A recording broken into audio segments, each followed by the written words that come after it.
Hello and welcome to altPOV.radio. Tonight our guest is Ricky Butterfass. This is going to be an interesting show again tonight. Ricky has been involved in technology and in UFOs and in the paranormal for a very long time.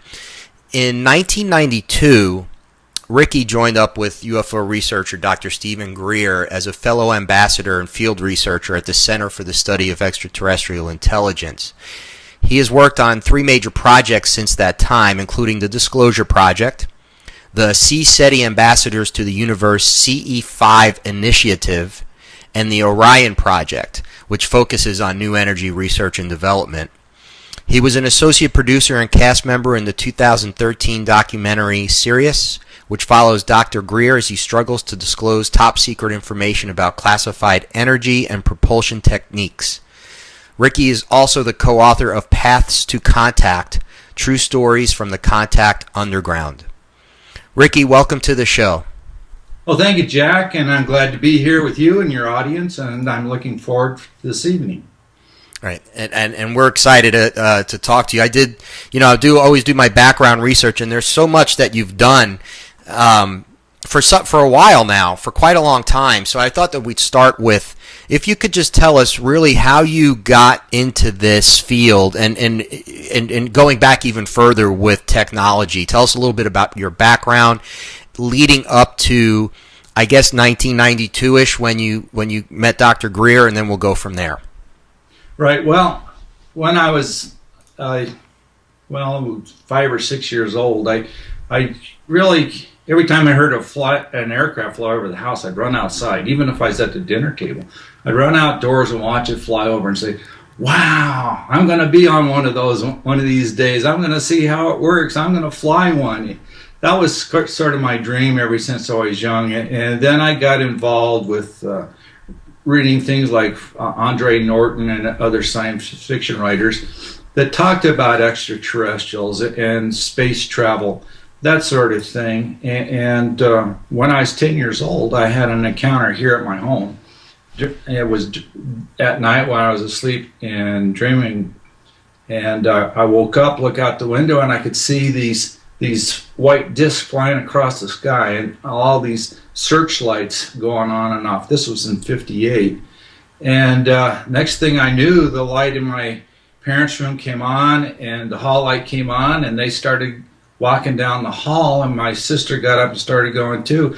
And we were all, my dad was in his t-shirt and boxer shorts, my mom was in her nightgown, and I was in my pajamas, my sister was too. And I said, wait for me. And we all walked out the front door, and my dad had just planted the yard, the lawn, and said, "Don't walk on the grass." First thing he did was walked on the grass, and my mom followed him and my sister. And I said, Daddy, you said don't walk on the grass. And I grabbed his hand. I looked up into his eyes, and his eyes were wide open. He was looking straight forward, but I could tell he really was asleep still. So he was like sleepwalking. Then I heard a voice say, "Don't be afraid, Ricky," and next to me, and I turned and looked, and here this man was standing next to me, and he was a giant. At the time, I was 5 feet tall. I came up to his waist, so I estimated his height now to be around 8 to 10 feet tall, and he had what looked like a tunic and kind of like, or even with a robe. He kind of reminded me of an ancient Greek or maybe an Egyptian type of guy. And the kilt was white, and on the bottom of it, or the tunic, whatever you want to call it, was kind of a golden border. And then I could see two other tall beings walking up the street. What was really unusual at the time was everyone in my neighborhood were standing out in their front yards in their night clothes. And the two guys walked closer, and I could see there was a shorter one in between them, about my size. They stopped at my house, and the tall being next to me, they all looked human. To me, just they were giants, except the smaller one in between the other ones was my side, and he looked human too. And the one in the middle had something in his hand, some sort of a handheld device, and I could see he was reading this, and they pushed me forward, and the little guy says, yeah, we already know all about him. Then he says, okay, they can all go back inside their houses. We're finished here. So everybody in the neighborhood walked back inside. I got in bed almost, it was almost automatic rote type of thing, and went to sleep. And the next day I woke up, yelled, Mom, where are you? She says, I'm out here in the kitchen. So I ran out in the kitchen. I said, where's Daddy? She says, well, he's at work. I said, where's Rhonda? She's asleep. I said, what were the spacemen doing here last night? What did they want? She says, oh, honey, that was just a dream. So from that point on, I decided that it was a dream, because it really didn't happen. Nobody in the neighborhood had any recollection. Later, I started anything I could get about flying. I mean, from Ben Franklin's kite and his experiment with electricity to the Wright brothers, airplanes, everything that flew, to the Saturn V and the moon landing, Apollo project. I got involved with it, and then when I was in high school, I came up with a theory and design for a Deshevsky ionicraft kind of a model, which is these little ionic lifters. They're on the internet. So I got a senior class award for that. Went to college, went to Metropolitan State College, which is now Metropolitan University of Denver, and got my degree in aerospace technology. I got my pilot license at the age of 18. My minor was in business management and avionics, which is aviation electronics. And then I was recruited by the Navy to go to flight school. I wanted to go into the Navy because at the time I had aspirations to become an Apollo Mars astronaut. And I knew that almost all the astronauts at that point in time, in the 70s, were Navy pilots. So I was going to go into the Navy, out of flight school, go into the Apollo project.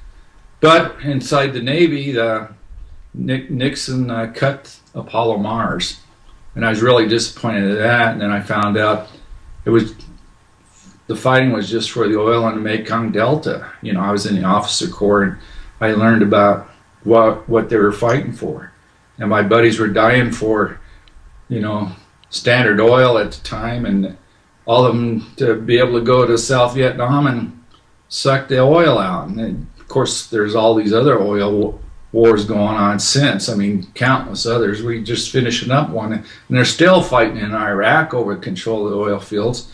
It's a religious thing now, but so I had a really strong background in that direction, and I joined the Planetary Society. That was Carl Sagan's group, and doing contributions to the SETI project and the search for extraterrestrial intelligence. I was with Jerry O'Neill's group, the space colonies, the L5 Society, but at the time it was the National Space Institute, and I suggested that for a buzzard ramjet, to use the solar wind for fuel. And I came up with a theory and design for a 3-stage fusion electromagnetic ramjet, which is my version of a flying saucer. You could call it an alien reproduction theory. I met Dr. Brian O'Leary. He was an Apollo Mars astronaut and a deputy director on the Viking project under Dr. Carl Sagan. And I'd met Sagan at the Millennium Conference in 1987 during the harmonic convergence. And so I was doing that sort of work spiritually on the side, because my mother she's psychic, clairvoyant, clairaudient, and a transmedium. So I kind of grew up in the paranormal that way. And my dad used hypnosis, and they are both practitioners for the Mile High Church of Religious Science, with Dr. Ernest Holmes was the founder, so it's all metaphysical oriented. You're familiar with that type of outshoot. So we're not religious, so to speak, but we use the scientific methods and the laws of physics and apply it to mind, science of mind. So I was already geared into all of that, and my parents were open to it. There was no stigma about it, and so I just really had an enriched environment to grow up in as a child. Right. And then I met Brian O'Leary. I said, Sagan gave me the brush off when I handed him the paper over on Kona in Hawaii, and he said to send it to Cornell, to his office there, but I never heard back from him. And I said, got the brush off, just like Brian O'Leary did too when they discovered the face on Mars and the pyramids, because he was the deputy director on the Viking projects, and they did the orbital shoots before the Viking landed, and they made 3 passes, and then they take the photographs, the aerial photographs in those days, and then they would print them out and make mosaics, and then they would get 3 different sun angles and get elevations and altitudes that way. And then Dr. Mark Collado, his team was the imaging team that did the topography maps and make the globes, because they were looking for sites to land on Mars for a manned mission. And so when Collado came with the imaging of the face on Mars and the pyramids, Dr. O'Leary went and did some logarithmic calculations and found out there's possible anomalies. So he came with that photographic evidence, the reports from Carlado's team, and then his logarithmic calculations, presented them to Sagan to show that there was possibly an anomaly on Mars. But Sagan said, well, it's already been decided from upper management that that's just a trick of lighting shadow and there's nothing there. It's already been established without even looking at the data. Right. So I met Brian and said, I took one of his workshops at the time at a conference in Phoenix, and I showed him my paper. He says, look, we're going to have a conference next spring, I think it was. He says, why don't you send it to, well, he said, we have an association called the International Association for New Science. And he says, if you want, you can be a member of that. And Dr. Murray Albertson's the Vice President of Research and Development at Colorado State. He is also one of the founders of the International Association for New Science, and he's also a co-founder of the Peace Corps, and he was, at the time, he was chair of the engineering department, civil engineering department at Colorado State. So he said, you send the paper to him and I'll see if it gets approved. And if it gets approved and Murray says, okay, then you can come and give an international presentation. We're having it at CSU. I think it was September of '91. I said, okay. So my paper was approved. I took it, gave my presentation in the morning. That evening and that afternoon, I saw that this medical doctor, Dr. Stephen M. Greer, with the Center for the Study of Extraterrestrial Intelligence, was given a presentation on close encounters of the fifth kind, human-initiated contact.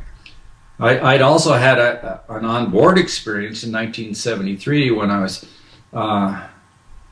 based in Washington, D.C. for United Airlines. And Dr. Greer had an encounter the same year in 73. So I was in Annandale, Virginia, having this on-board experience, while he was in the summer, and that fall he was having his experience down in I think it was Asheville, North Carolina.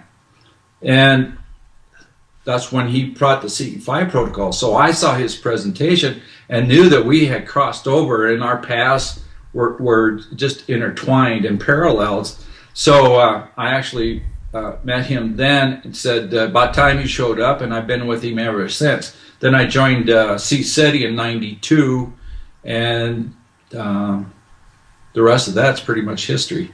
'93 was the first Ambassadors to the Universe training doing CE5. So I was at that. There was about 90 people doing field work there. So No,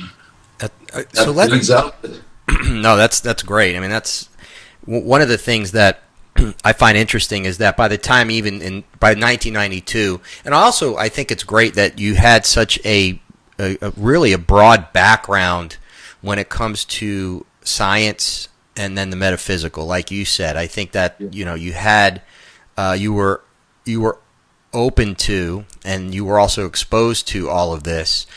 At that time, by the time, was it always a question of you always, because of some of the experiences you had, that you were completely open to the idea of alien races and the fact that UFOs are real, or was that something that came over time, or were you always really comfortable with that being just fact?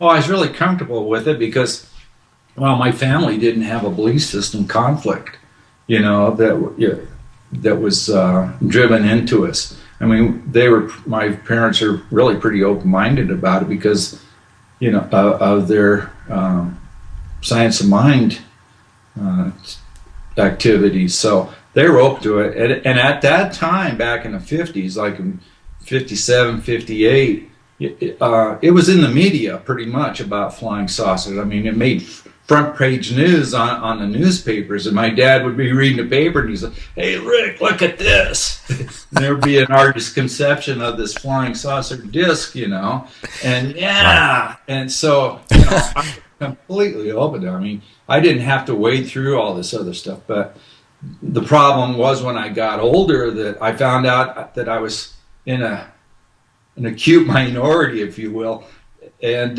people were looking at me like I was really strange to even be considering this stuff, and that followed me all through my life. So, and it ruined a lot of friendships and relationships, but since then, though, over the years, since I got with Dr. Greer, I've found people like me, and so we accept each other. We know the truth. We know the truth about ourselves, the earth, the people on it, the universe, and the people in it. So we don't have any conflict there, and when I'm with those people, I can be who I truly am. And what's good about being in a group like CSETI or everyone who does CE5, not everybody who does CE5s are with CSETI, but they pretty much know the protocols and go out and do the science in the field, which is different from a belief system.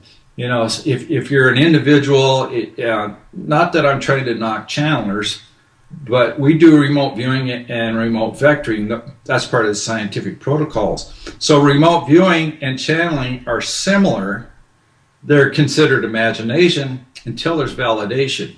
So if I'm an individual person and go out and have individual contact, that is my confirmation if I see a craft flying in to me.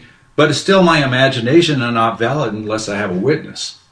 So we have 3 people in a team to go out. We do the scientific protocols. If you have 2 other people to witness it, that's not only confirmation but makes it valid. And then if you can document it with photographs and video and audio, then it comes scientific data. And people can't go back and say, "Yeah, kid, what have you been smoking?" That sort of thing. Right. It's validation. Yeah, so that's really important to go out and do the science, whereas, I can say, "Greetings, all radiant ones. I'm Corton from the planet Varengi, and me and Brother Cthulhu and Andromeda Rex, we've been observing you for thousands of years." And, the whole UFO subculture script that people do. So when you do that, is it really Cthulhu or Ashtar or whoever it is, or Bashar or whoever it is it really them, or is it my alter ego? And am I adding from my subconscious things that I've scripted into it, from my belief systems, things I've learned over my lifetime, and things I've read in the media? So all that gets mixed into this whole hodgepodge of things. So it becomes anecdotal unless you have this confirmation, and then with witness confirmation, you get the validation. So that's what we do. But we're open-minded to the rest of it. Don't get me wrong, Right. No, but you're taking a scientific approach, which is important. It really is. Yeah. And I want to go back for a second because I think it's interesting. But why do you think, and you were around a lot of scientific people, you were around a lot of military people as you grew up, Why do you think that they didn't accept this at all, and especially those with science backgrounds who understood at least the possibilities of this? Why do you think there was such reluctance to even talk about it, or certainly say they believe it? Well, it's a major control drama, and that's what we found out. It's pretty much goes against established conservative belief systems, not only within religion and philosophy, but also within the scientific community. Now, in the movie Sirius, which is a documentary that came out in 2013 that Dr. Greer put together, it goes over this in more detail, that, you know, they're not using BP or Exxon Jet A fuel to get here in their flying saucers, you know what I mean? Right. They're using some sort of other type of propulsion system, and we've determined it's from the 0-point field that they're able to extract energy out of the background radiation that's, you know, our flex field that is omnipresent throughout the universe.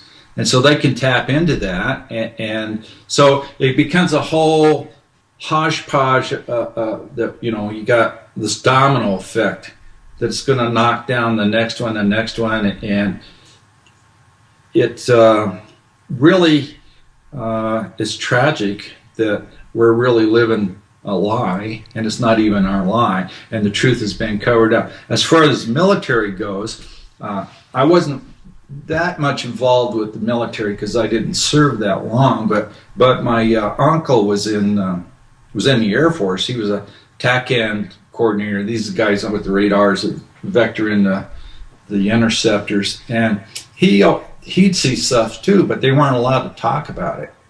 And I know some of the pilots, and I have airline captain friends that worked with United that, you know, and even myself had to go through a psychological evaluation. Right. Because the stigma around what we're saying here is that you can't get here from there, so therefore it's all imagination, and you're, you know, woo-woo and have little antennas, you know, wear tinfoil hats, you know, right. know, the whole discrediting, making fun of you type of things that people do.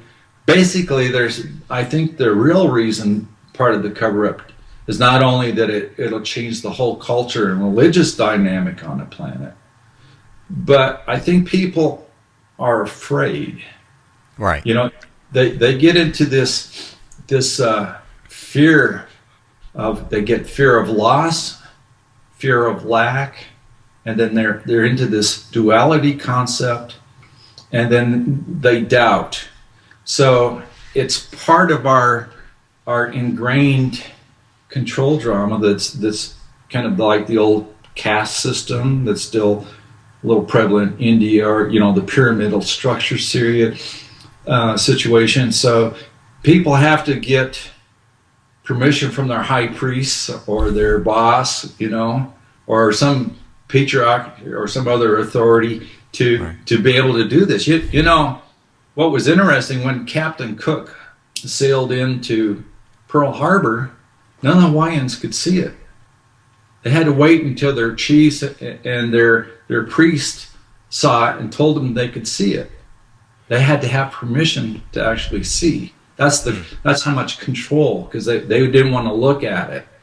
And that's fascinating. So that phenomena kind of bleeds over to the UFO field of study. So there's a lot of reason, but the major cover-up is, you know, Eisenhower said it. He says, "Beware of the military-industrial complex." That was his farewell speech.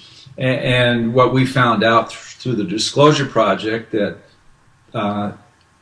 he had met with the extraterrestrials, and that they had invited the Earth to become a member planet to an intergalactic federation of planets, if you will.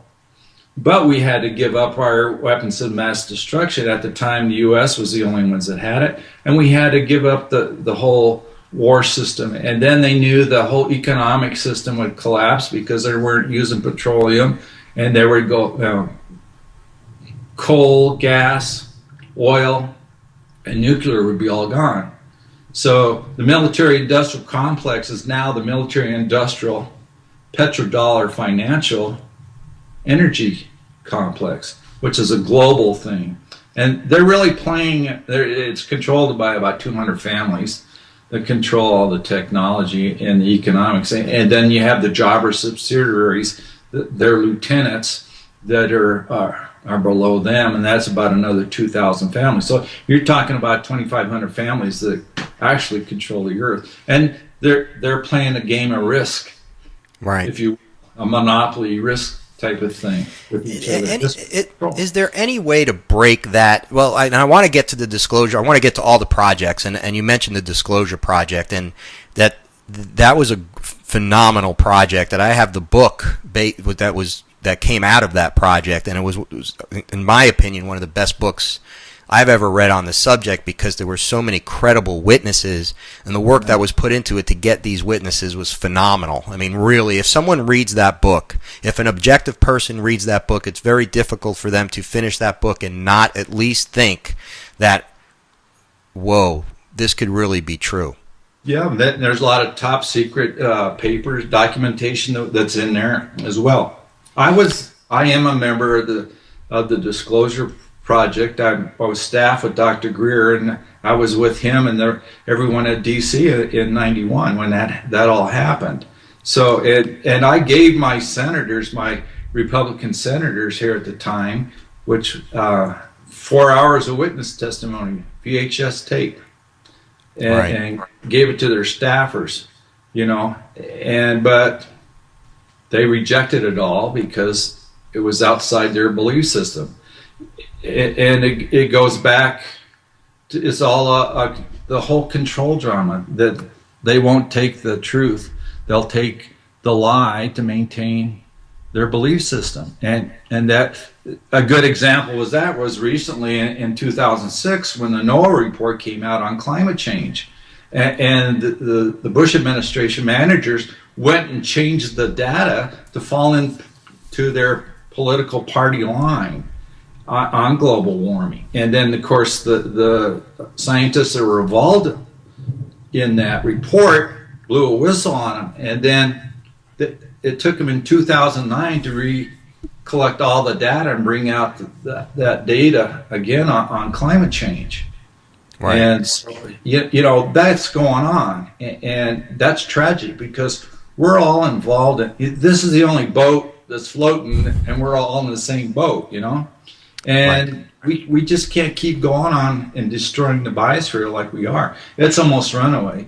And when that happened, in that NOAA report, they stated that the major concerns were that when the landmass pack ice in Greenland and Antarctica melt, all that water is going to run off and redistribute throughout the oceans. So it's going to seek equilibrium. There will be a mass shift, a weight shift. And they're predicting an increase in the wobble, which controls the four seasons.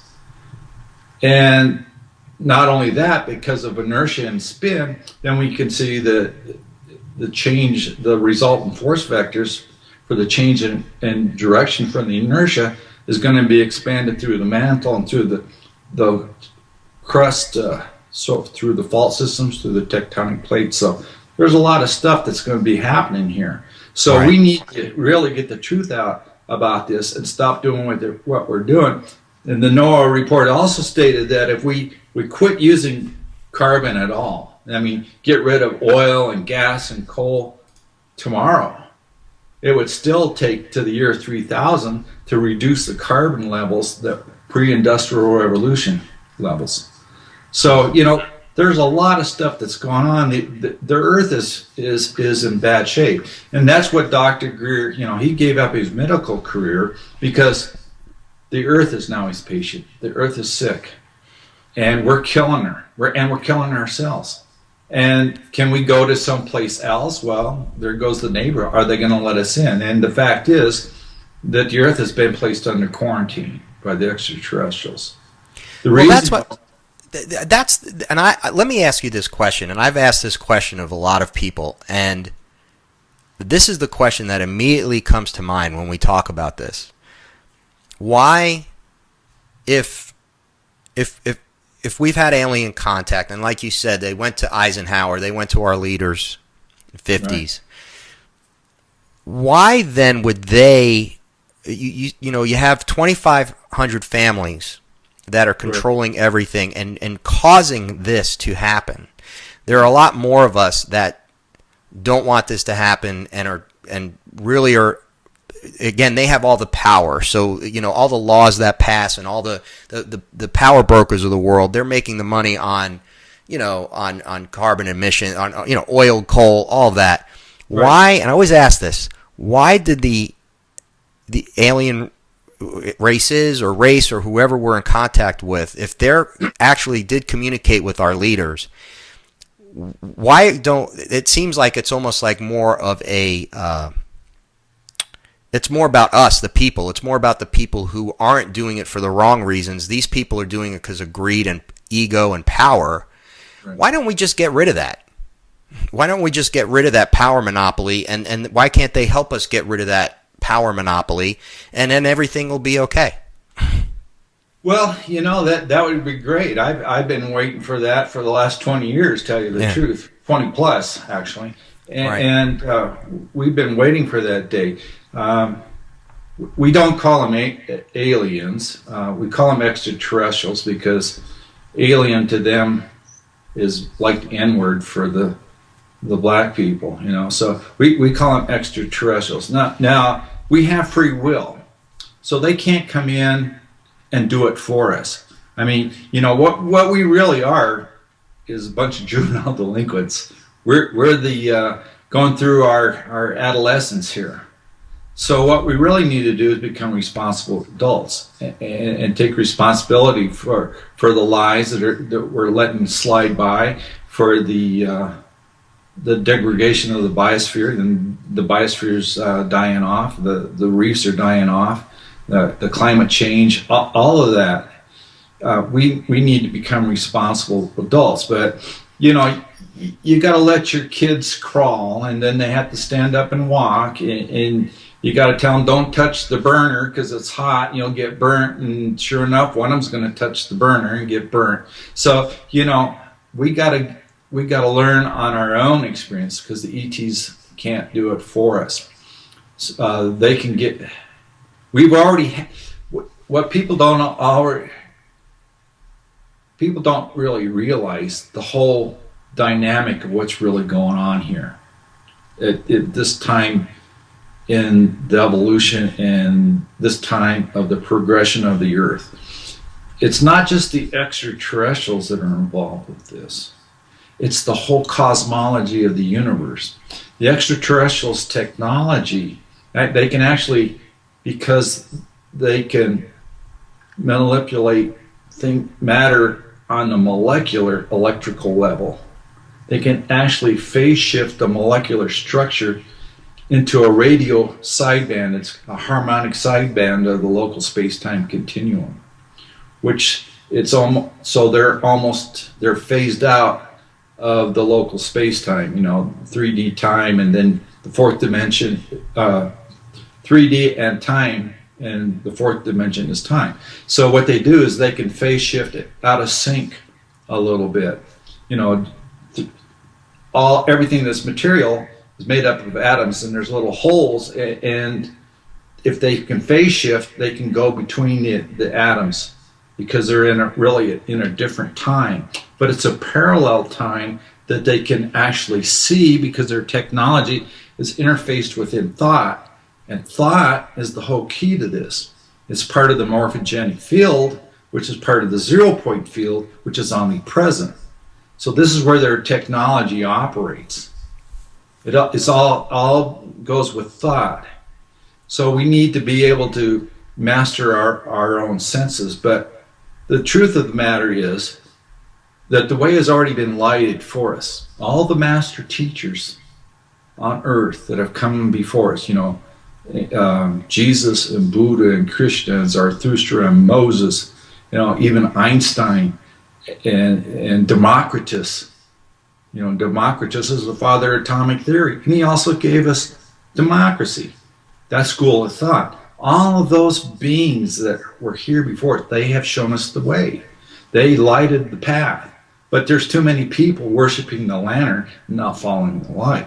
So what we really need to do is understand that they are in the etheric astral, where the extraterrestrial technology operates.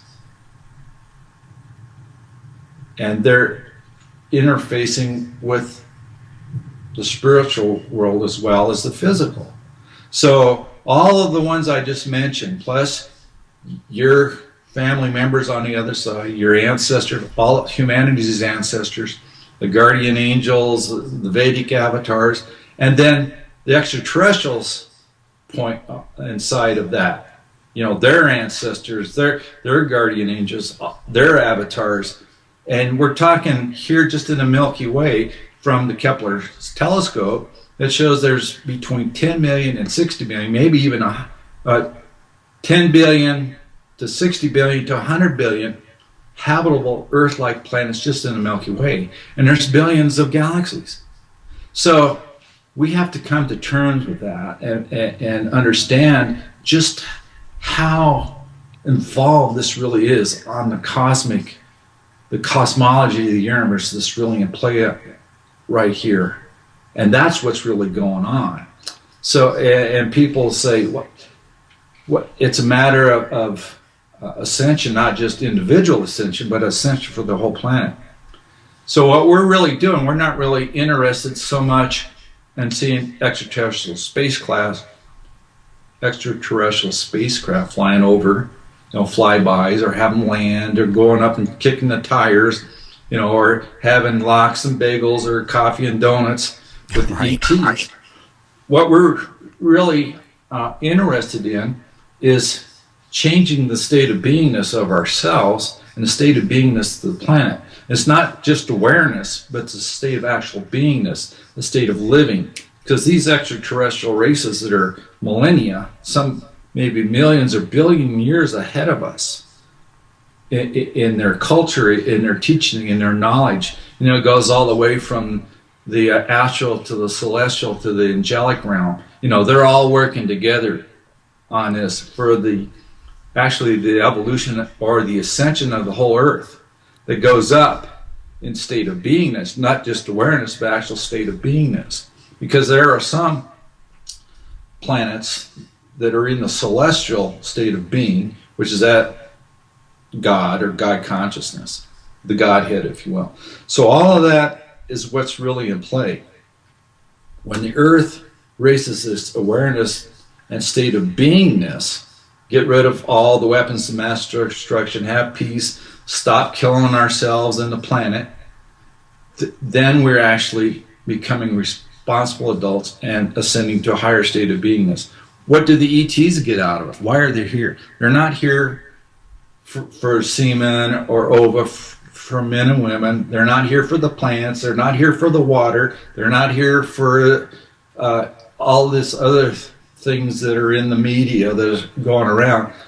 They're here to assist us, to midwife us and the Earth to a higher state of beingness. When that happens, there's a ripple through Sheldrake's morphogenic field, which is, we have found this is pretty much a reality for what we've seen by our activities and with the extraterrestrials, that this causes a ripple effect.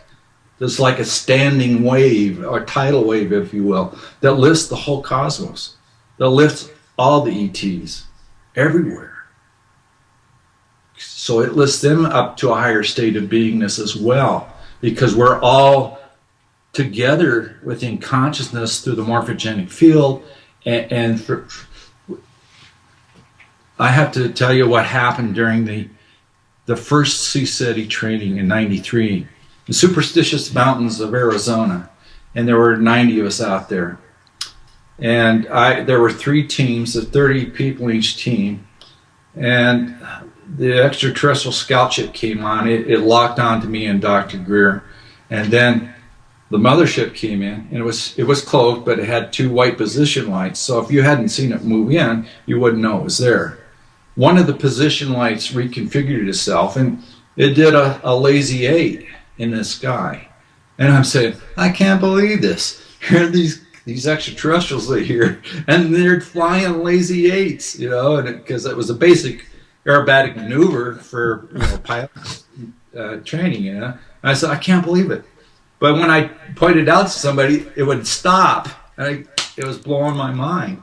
So I asked my buddy if she could see. She sat down next to me, and while I was telling her to look up there, I was looking up in the sky, and it did a horizontal line, dropped down, did another horizontal line, and just as she got seated and looked up, it went up and down and did a vertical line. She says, "Oh, I saw it, went up and down." I said, "Exactly right.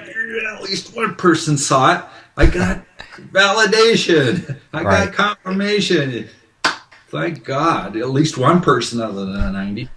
So when I went back a couple months later, I went and I wrote out my report, and I was drawing things out, how the craft were flying around in the mothership. I actually drew it out. And so when I was drawing that out, what that position light maneuver did, I did the lazy 8 and the 2 horizontal lines, one over the other, and the vertical line. And I said, oh my God, it's a mathematical equation. It's a universal given. Infinity equals 1. The universal singularity. The I am that I am, always was, am, and will be. That whole thing is a universal concept. And that's what their modus operandi, how they operate. And the proof was that they were there to give it. Right.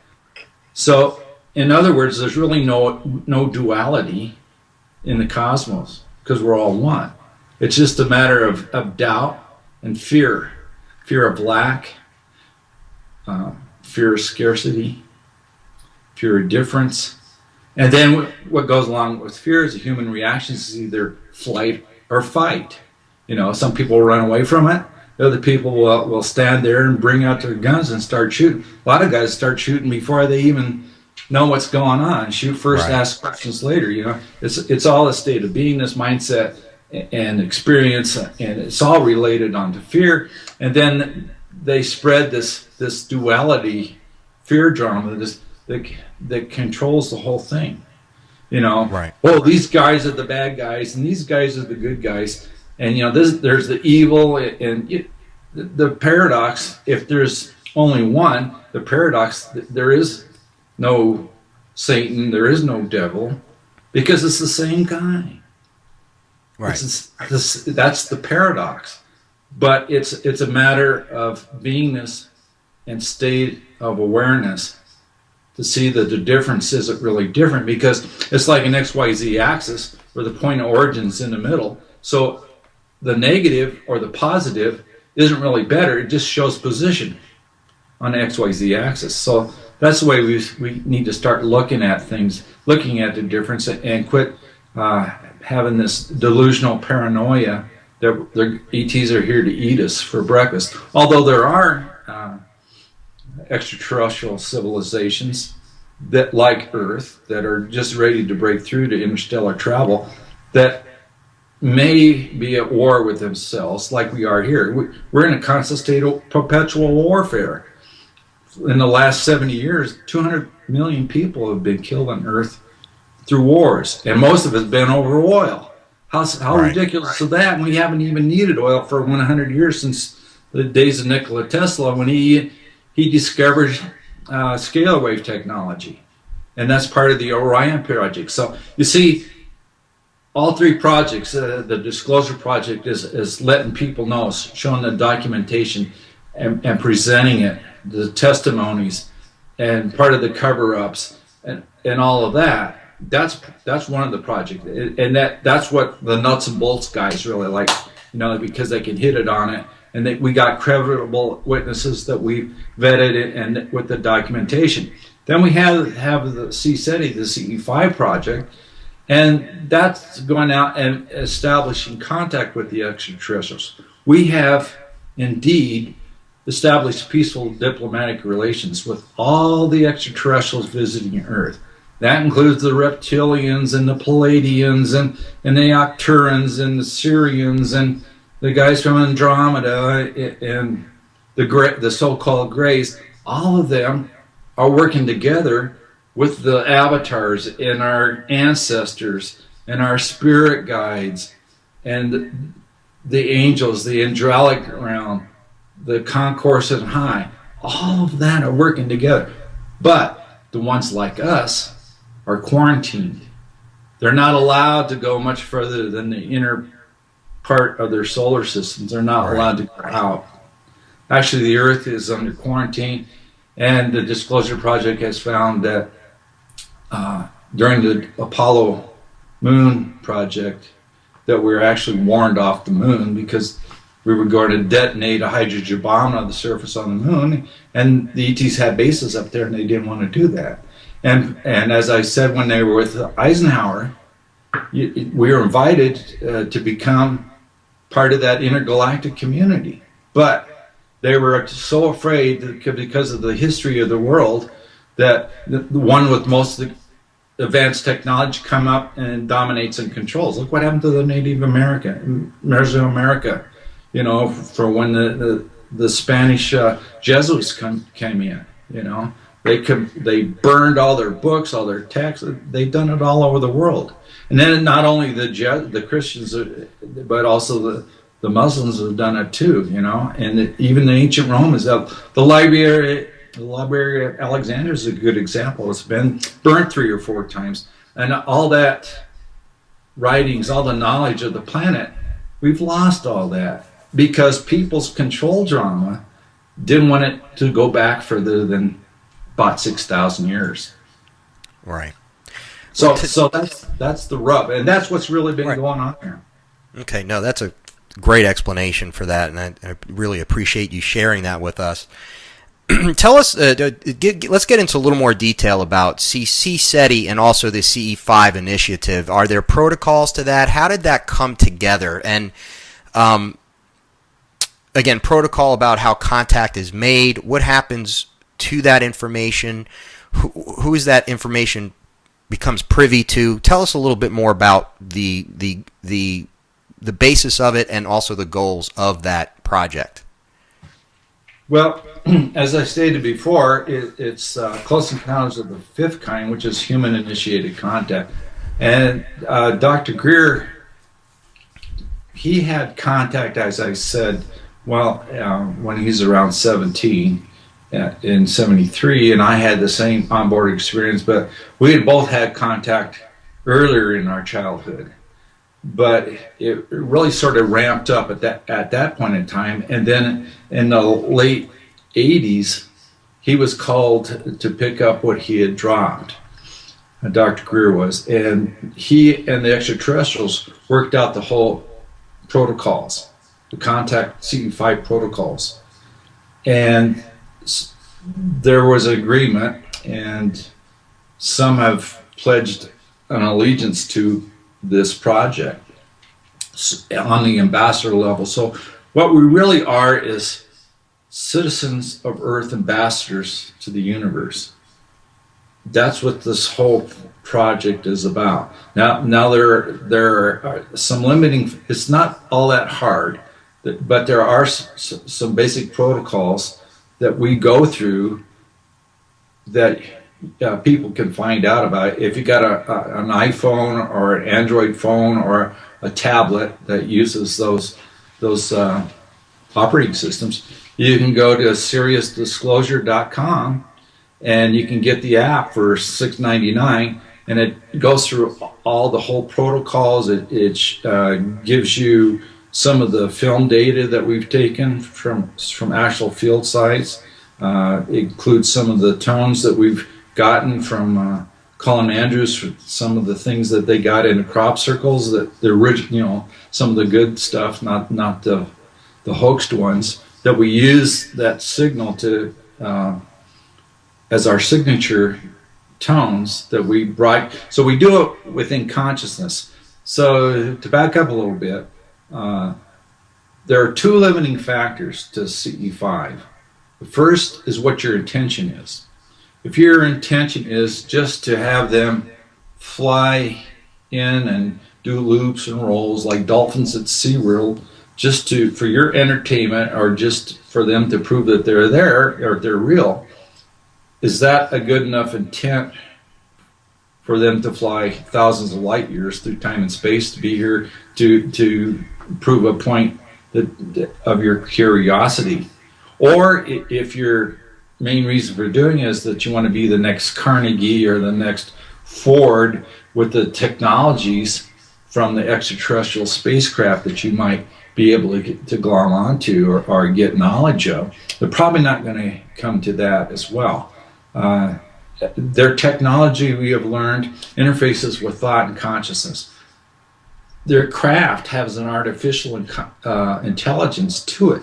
And the reason is because they have the ability to affect things on the molecular level, to actually sublime it into reality. So that they put the idea into the morphogenic field as a template, and then they use their technology to tune it in, and they bring free atoms and molecules in space into that field, and it just sublimes into reality. So they don't really need to have some Neanderthals digging in the mines for gold or ore or whatever to hammer that stuff out. I mean, they got the whole universe is open to them. They can go anywhere in basically zero time. If you can, as soon as you think it, you're there. It all goes into thought. It's all in consciousness. So they don't do implants, because if they want to know who you are, they come in, scan you, they get your brain waves, your personality, everything about you, and it's, they put it on a disc or something, or in their crystals, they record it. So if they want you know where you're at, they just tune in. Simple as that. So that's pretty much what's going on. Their technology is, they have thought-enhanced technology and technology-enhanced thought. So that's pretty much how it works. But so like I said, the two limiting factors is what your intention is. If you're just out to have a tailgate party and drink some beers with your buddies and watch this stuff fly over, then you're not going to do it. Right. But if your intent is for raising the planet to a higher state of beingness and put that idea into the morphogenic field as a template and present that for the best that humanity and the earth can be from all the master teachers that have gone before us that have lighted the way, that intent is pretty much what draws them to us. And then the other limiting factor is fear, and the fight and flight reaction of fear and doubt. So that limits it. So we always say the person that has the highest fear or the lowest tolerance to fear from stuff that's scripted, they want to meet the Palladians, but they don't want to meet the reptilians because of all the mythology in the UFO subculture media, all that conflict, all that drama that sells. And that's what it is, that drama sells, and you got to have conflict to have drama, and that's what sells in the media. The vampires on TV. Well, you know what is going on up there. So the fear factors, the ETs will actually back down. They'll stealth down and back off and only come as close as the person with the lowest tolerance of fear can have. Then it becomes directional. That's why it's mostly, their ETs are cloaked a lot. And then they want us to come over to them a little bit more and interface with their craft and their technology on a consciousness level. So we're actually expanding our awareness and not shutting ourselves down, but expanding, becoming extroverted instead of being extroverted or introverted.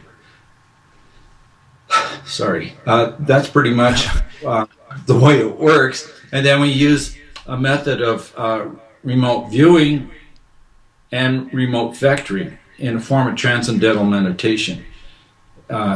We use this consciousness work because we have learned over the years that their technology interfaces of that. Even their technology has the imprint of the beings that created it with thought and consciousness. So it's almost an extension of themselves, even the little probes that come down.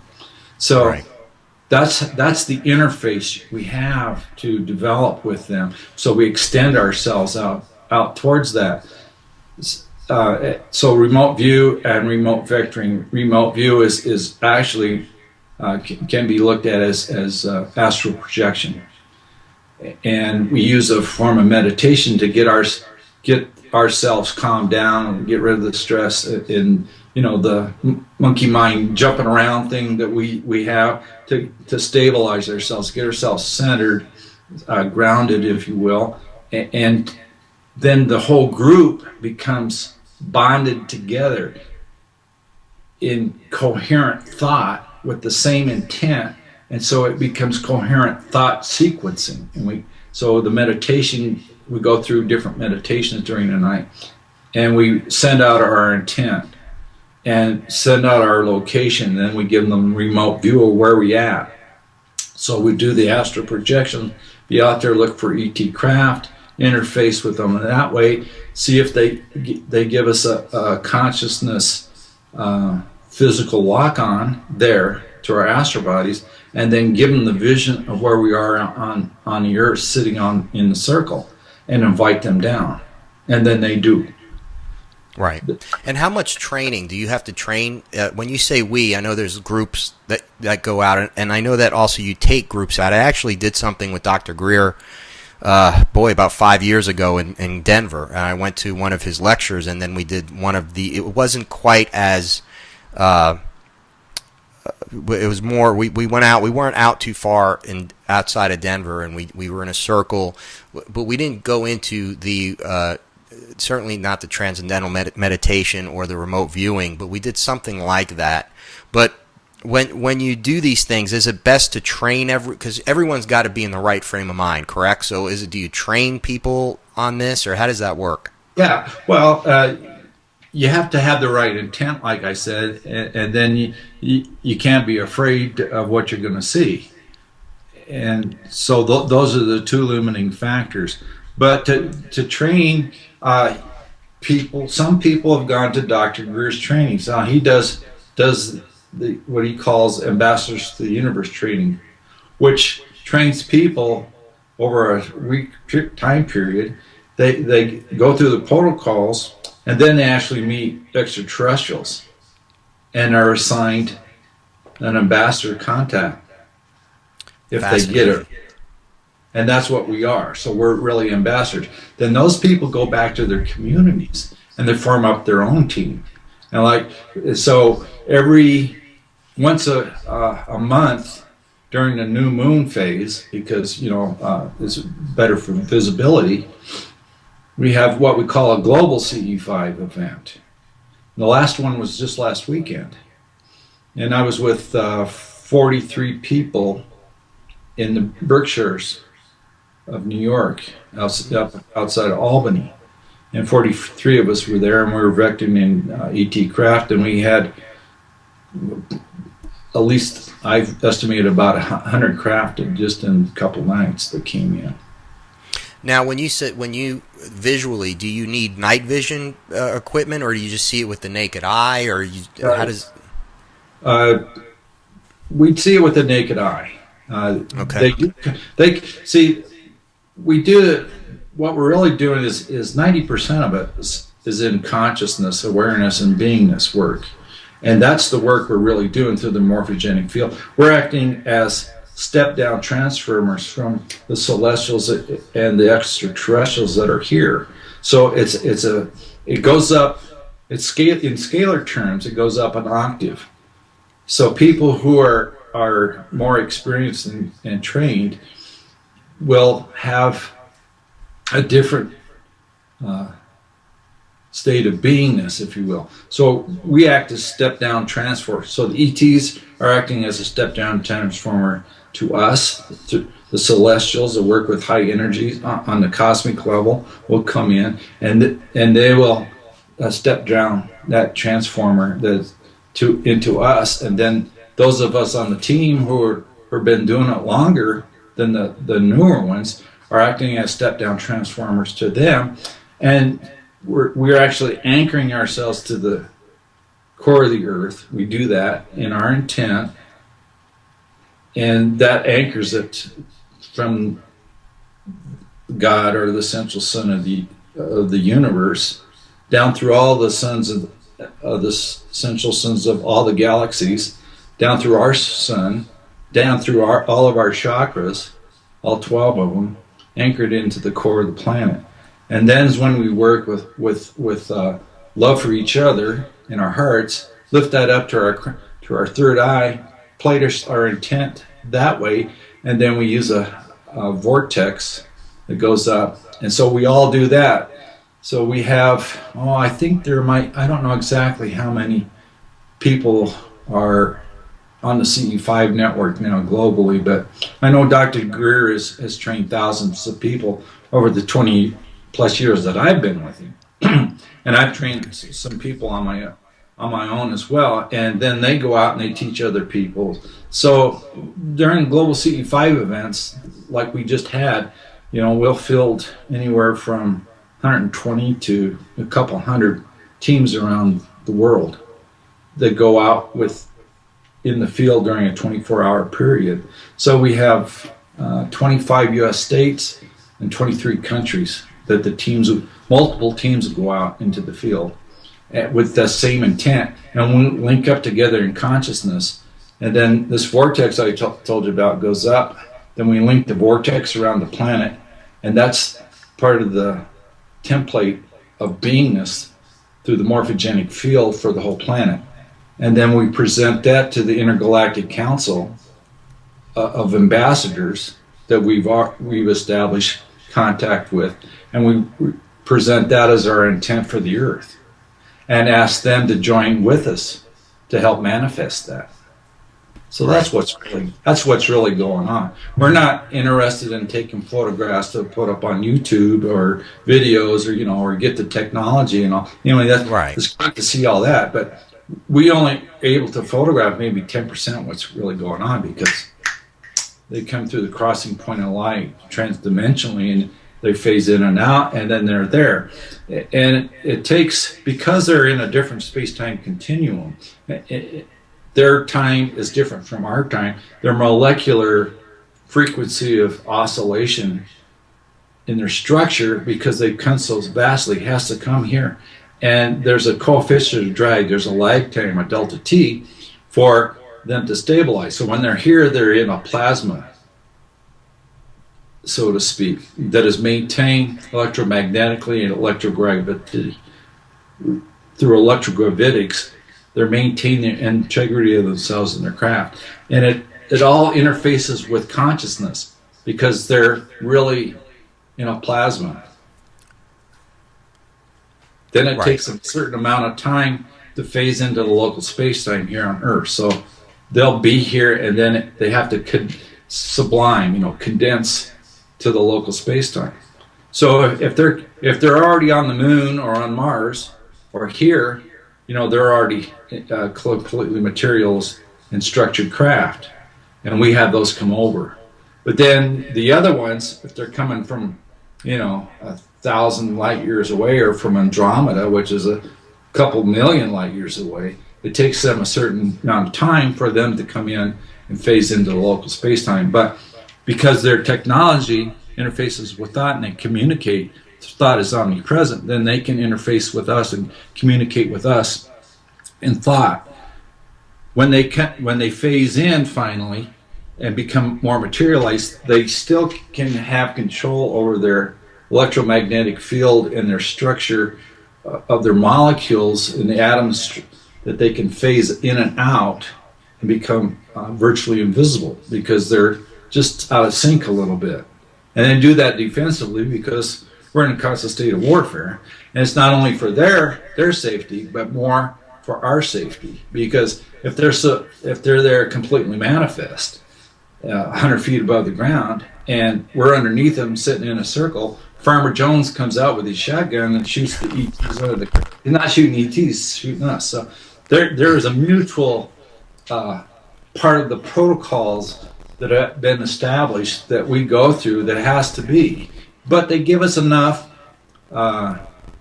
physical confirmation that we know that they're there, and we can document it. We have in the Sirius movie, it's there, and then on that website, it's also there. And I would imagine, and I know from experience as well, but also for most people, that individually experiencing something like that and having... You're getting a little audio breakup on me here. I'm breaking up a little bit? Yeah. Okay. Is that better? The spooks are playing with us, I guess. Yeah, but you know what? It happens once every show. My mic just patty for about 30 seconds. Yeah, it seems like you're getting some feedback off of it. Okay. All right, is that better now? No, it's still doing an echo. Okay.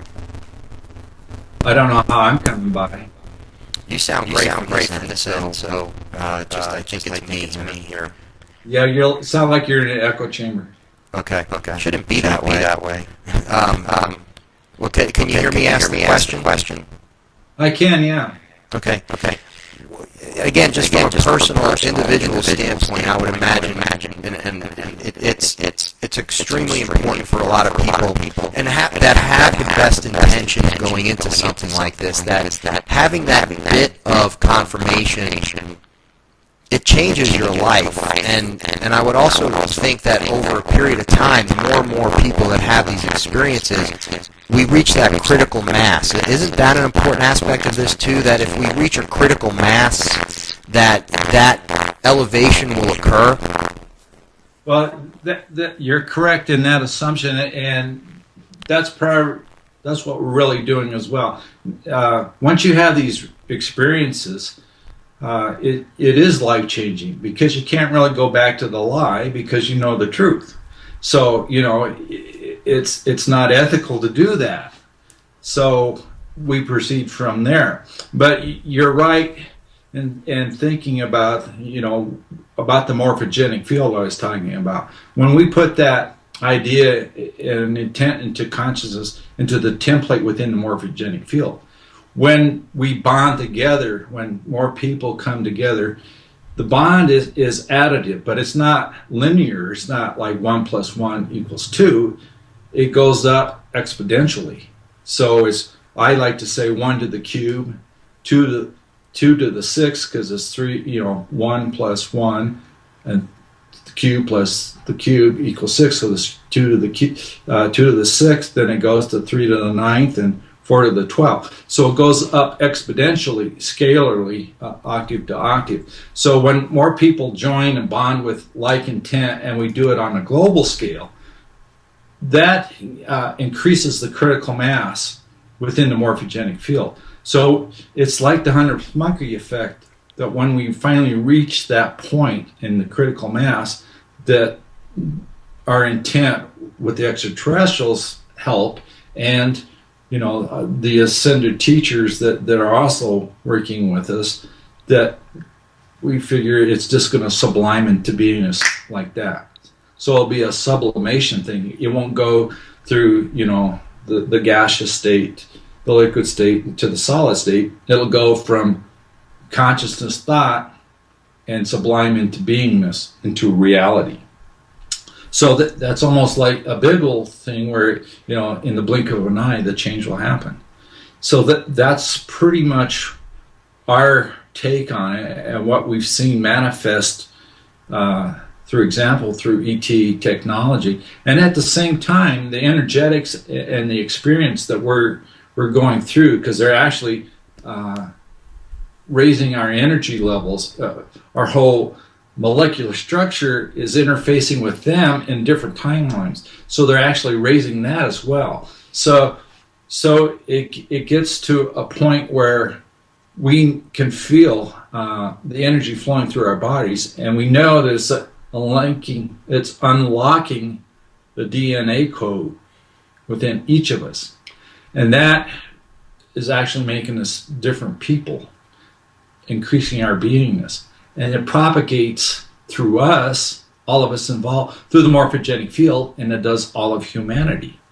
And vis-a-vis up to the cosmos and right. the other planets that are maybe even below us are being affected as well. Not the advanced extraterrestrial races, but the other ones as well. So we're lifting them, ourselves, and those below us up. So the whole cosmology is affected, and that's the beauty of all this.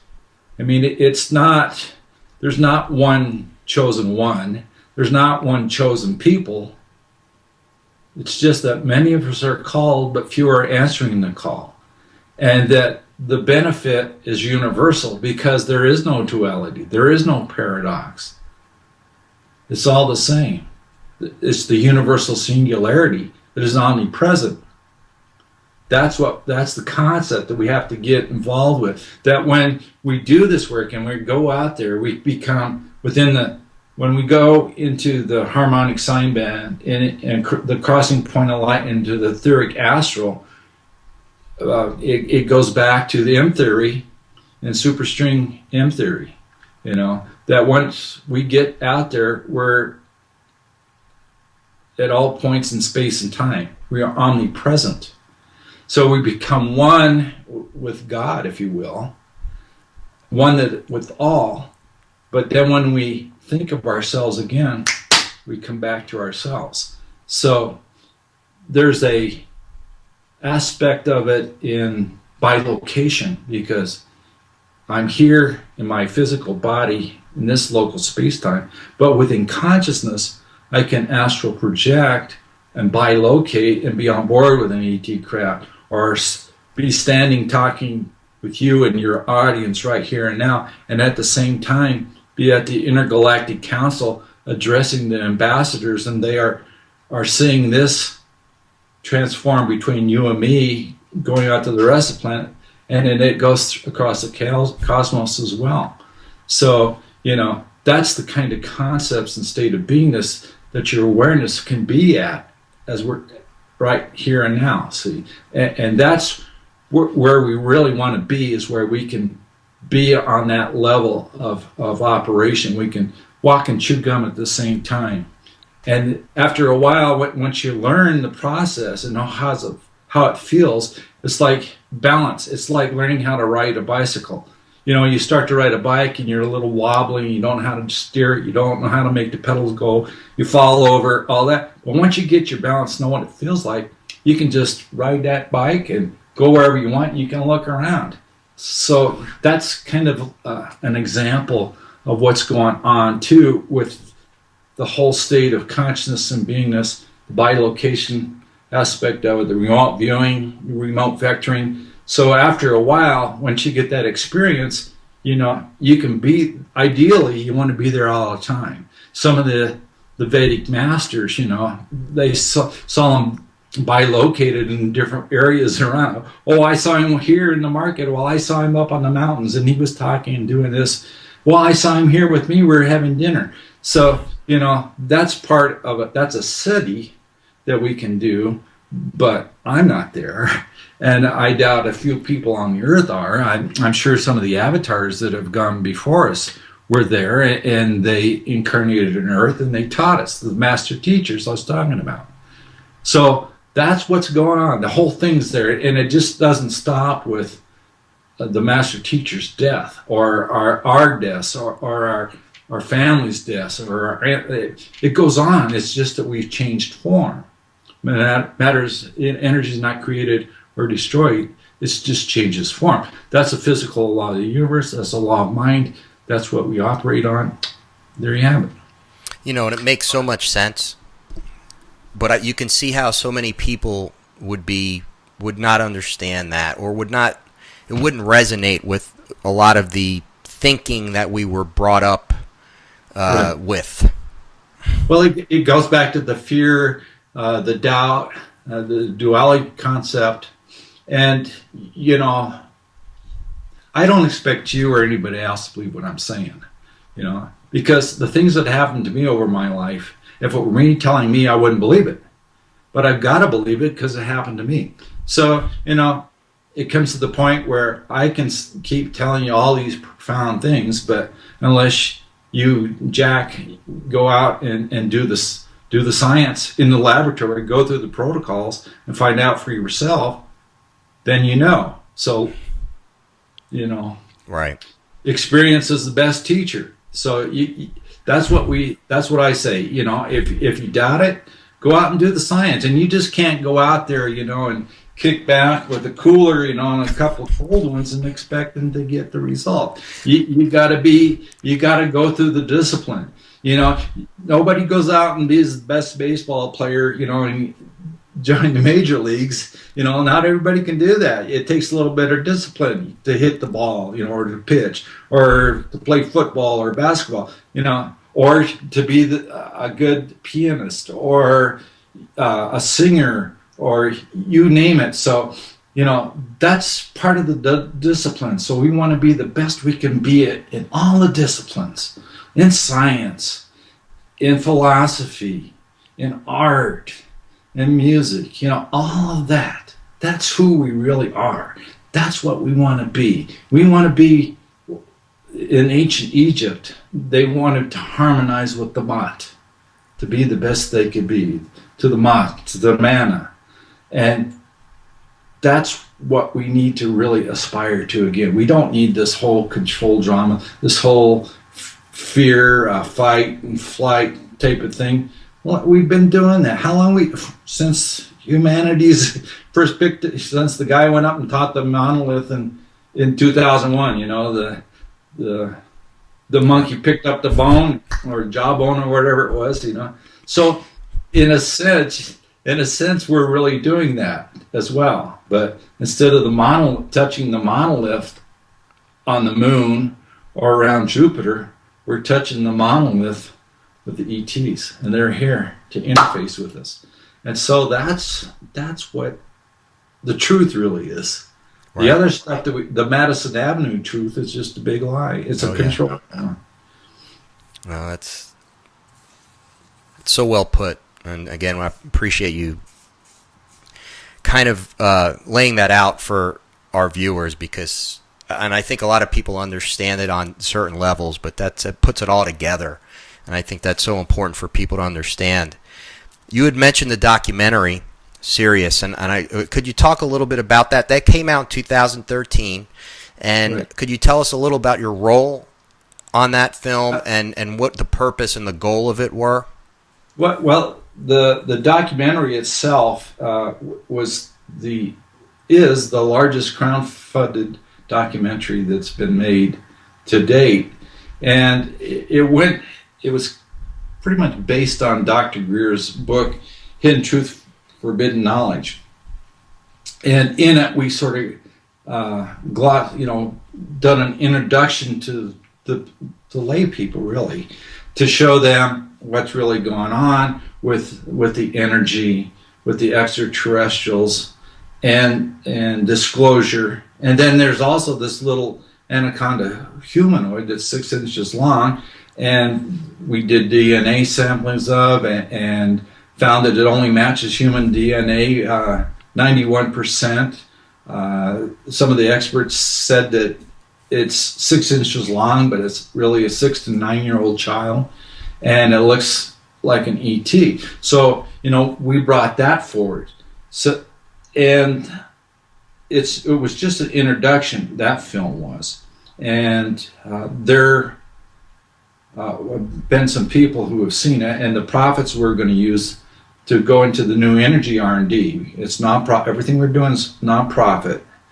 And so the money that we got from the movie is going through to fund a research and development campus that we have the scientists, we have the proof of principle technology, and all we need is the cash to be able to fund these people to come and do the nuts and bolts stuff, you know, the hard research and development. But you know, if they got families, they're not going to move from Silicon Valley in their 6-figure salary to come and do stuff with us, with their family and all that. So we need to be able to bring that all together. So that's what the Orion project is really about. So the money we're getting from the movie's going towards that. But I can tell you that some Hollywood A-listers are interested in the film, the Sirius movie, and they have written a screenplay now. And I can't go into it too much or who's involved in it, but there are some A-listers that are involved, and they're trying to get that into production right now. And the movie's going to pretty much cover in depth of what we presented in the documentary. Then there is plans for 2 more documentaries, one that goes into the little humanoid that they found, because there's other, they found a couple specimens around the world that they want to take some money and just do it on that focus. And then the other focus for the documentary is strictly going to be CE5. So that's it in the project right now. Unfortunately, Dr. Greer's wife, Emily, has got cancer. So yeah, I recently heard that. That's terrible news. It's lymphoma, but so everything's been put on the back burner from that,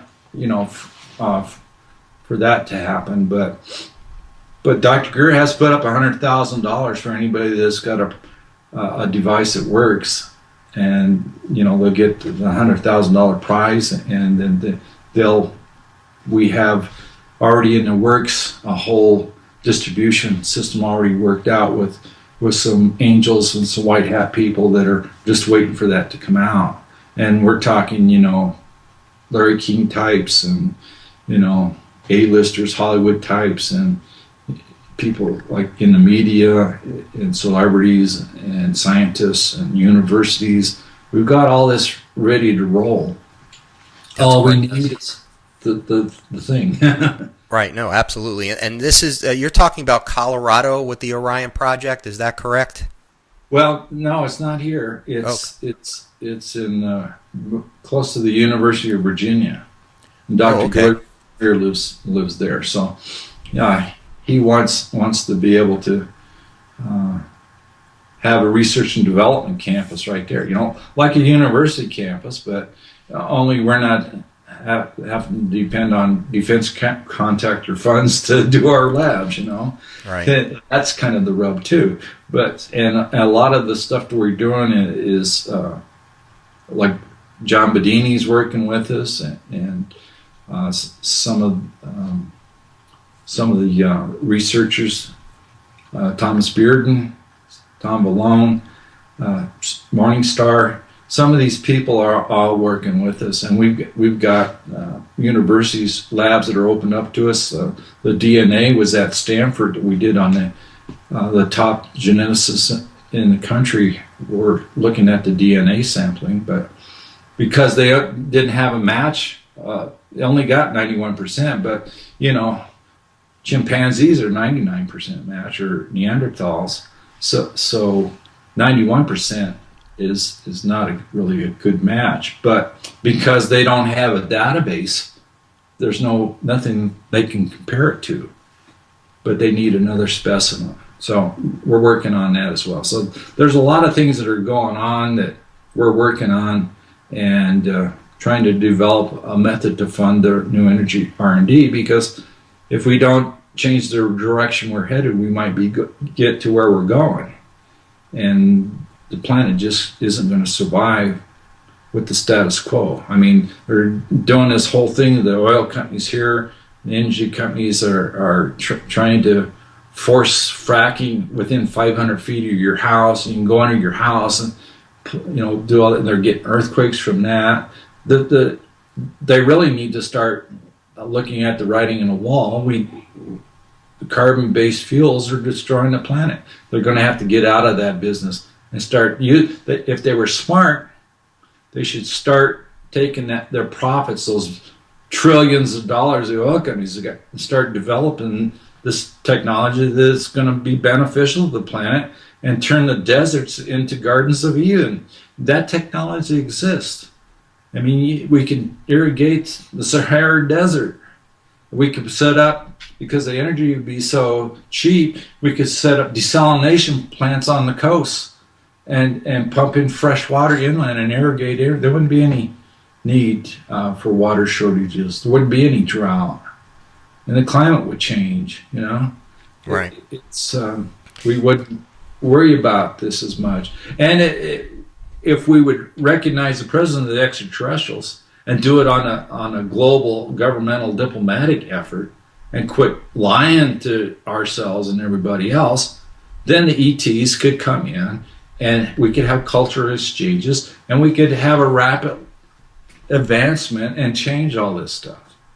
But until the control drama and the cabal, the military industrial, petrodollar economic energy complex has got us by the nads, you know? Exactly. Right. And again, it's why are we allowing the few to, it's very, very frustrating. And I think a lot of people are feeling that frustration in their daily lives. I really believe that. I go and I talk to people who aren't necessarily involved in UFO research or alternative energy research, but just in general, walking around day to day, just, very frustrated, very frustrated with politicians, with their politicians, with leadership, with these, these people that own these corporations that it seems it's insanity. It's insanity to think, why do they keep doing this when we know, and they have to know that it's destroying our planet, yet they do not care. There are people out there, I guess, that do not care about the welfare of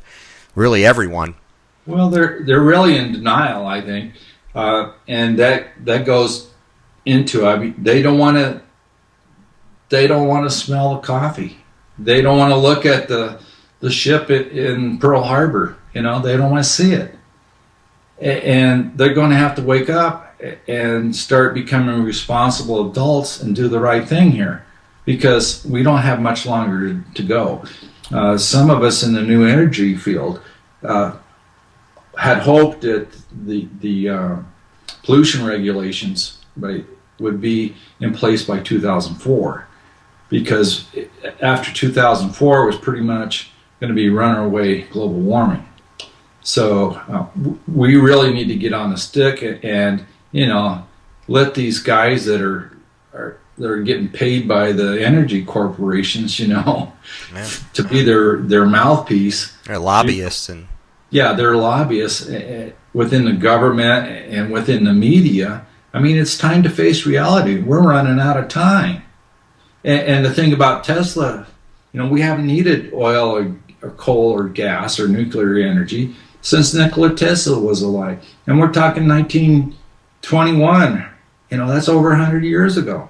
And we didn't really need that. We still don't. And Tesla put up one of his Tesla coil towers down in Colorado Springs, and he had it taken in energy from the atmosphere and transmitted it to Colorado Springs Power Company. Well, he was getting over unity output from the tower, which meant they were getting more energy into the station than it was transmitting. It was tapping into the scalar field, the 0 point field, and it burned out the dynamo in the power company. Well, J.P. Morgan, Chase Manhattan Bank, Westinghouse, and Edison all debunked Tesla. And the reason they did, because J.P. Morgan wanted to get paid every second, every minute, every hour, every day, 24/7, 365.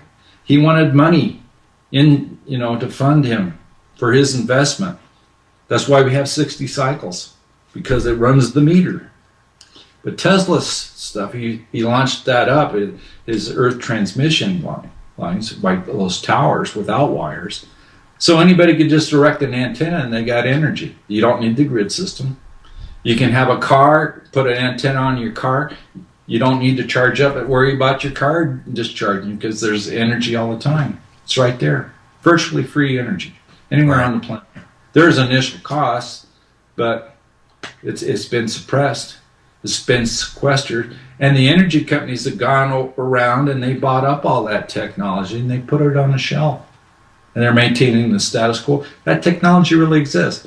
It's in the black ox, It's in the defense contractors. All the stuff from Roswell and all that, from Philip Corso, Colonel Corso. Right. You know, he farmed that stuff all out to the defense contractors. But then Eisenhower got cut out of it.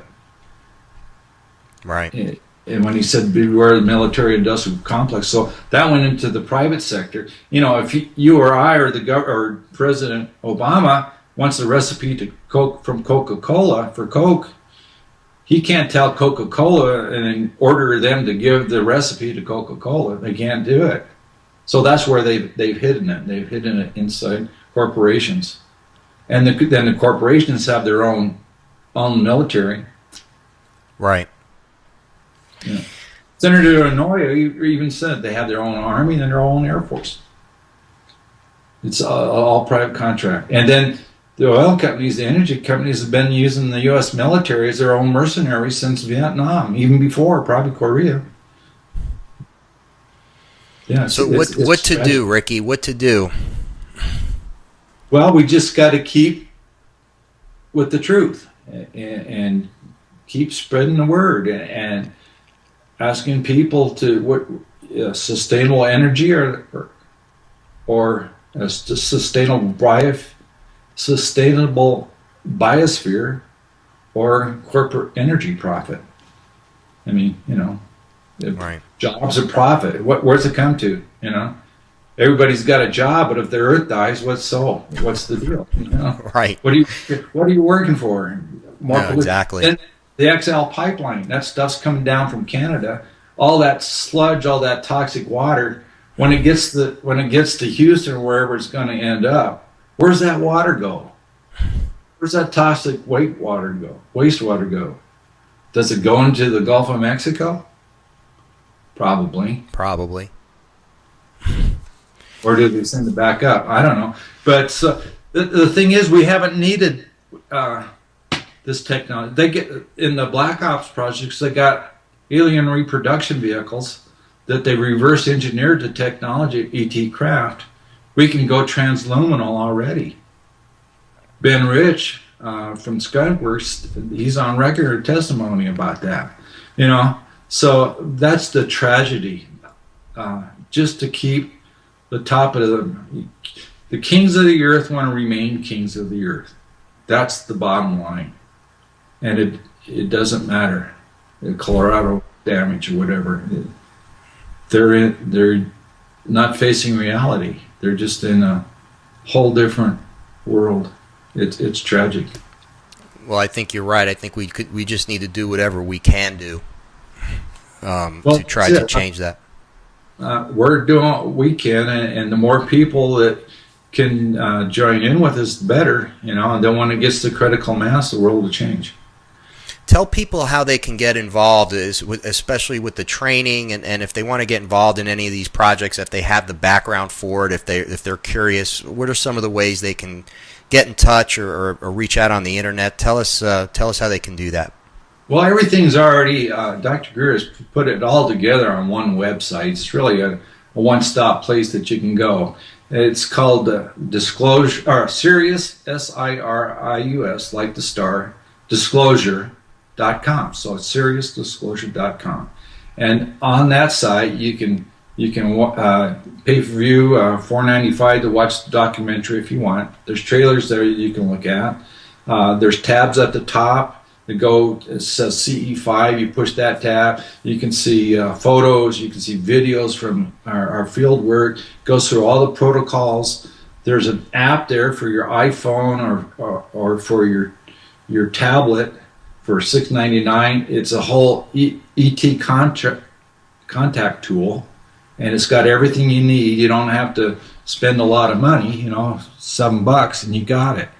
There, you can buy the books there and the training kit. That's a little bit more. That's a couple $100. You can go out and do field work with Dr. Greer and go through a week's training and become certified to be able to form teams, and then start your own group. Like I have a group here in Colorado, and I just joined the Albany, New York group last weekend to do the CE5 initiative, and I helped set up teams in New Zealand and LA, We've been San Diego team together, the New York team, and in Pittsburgh. So that's what I'm doing, and helping getting the word out, and people that are like-minded to bond together to affect the morphogenic field and move this planet forward, because the ones in power just are not doing it. You know, they're all, it reminds me of Little Shop of Horrors. Feed me, Seymour, feed me, you know. And that's what this whole energy, the cabal, it's turned into this beast. And matter of fact, our illustrious conservative Supreme Court just gave birth to the abomination by Citizens United on this corporation, turn it into a person. You know, a corporation is now a person, according to the Supreme Court, but it doesn't have a heart, it doesn't have a soul, it's not the Son of Man, and it's not born a woman. That's the beast in the Bible. So where are all these religious right types, you know? Why aren't they out protesting this? Because the Antichrist is not going to be a person, it's going to be a corporation, I guarantee you. Because the only thing the corporation is for its own feed, its own profit, and doesn't care about anything else. It can live forever, but it can also die. It doesn't have a heart, and it doesn't have a soul. That's what we're up against. And what message would you give to the viewers and listeners to this show tonight? What would you tell them? Well, the reality is that the transformation to the Earth's already happened. It's already a done deal. It's just that we haven't really come to terms with it. We haven't. We don't really know it yet. A lot of people don't know it, and they're in denial. They're in doubt. All of that. So the ETs are just here to wake us up and ask us to join. So that's matter what I just say. Wake up and find the truth. Do the science and spread the word. And then the more people that are joining and tell it the truth, then the sooner the transformation happens, and we'll all be in a better place. That's my take on it. That's why I live. That's why I'm here on the earth. You know, I'm trying to do the best I can. I can't think of any other reason to be here. You know, and to anything else to do. We're not a religion. It's not a belief system. It's reality, because we've got the facts and the data behind it, and the validations and the confirmations. It's all there, and people just need to go out and find out for themselves. Do the science and keep after it. Do the discipline. Yeah, it's a great message. I do want to before we end here, I want to mention your book that you co-authored. And if you could tell us a little bit about that and where people can get it. It's the title is Paths to Contact: True Stories from the Contact Underground. Right. You can go to passtocontact.org, and they'll take you to the website about the book, and it talks about some of the authors, and then it has a link to Amazon, so you can get it off of Amazon. It's in ebooks and on Amazon.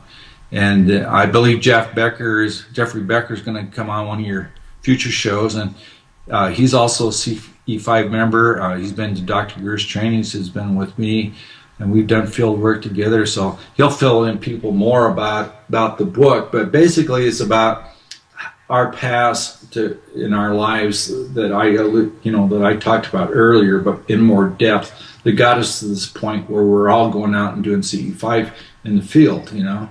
And people could do it on their own, and you can find people in groups. You get the ET contact tool, or learn the protocols, or get them offline, and then find people in your community or close by, and you can go join them out in the field. It doesn't cost you anything. It's just the gas to get out there, you know, in your time.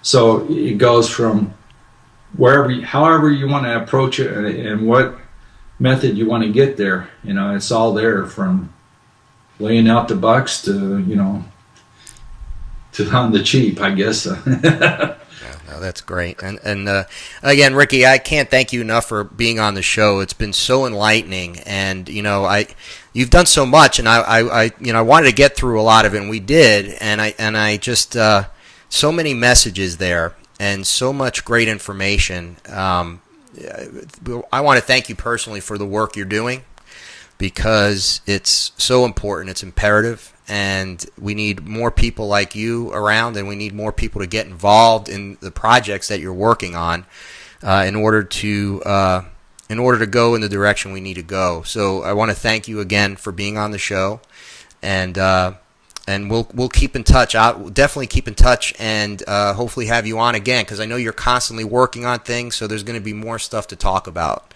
So we'd love to have you on again. Well, you're welcome, Jack. I'm glad you got the message, and I'm glad other people get the message as well.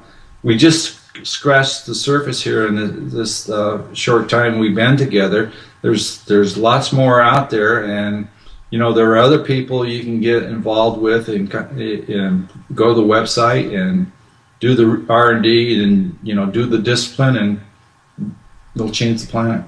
We got to be responsible adults.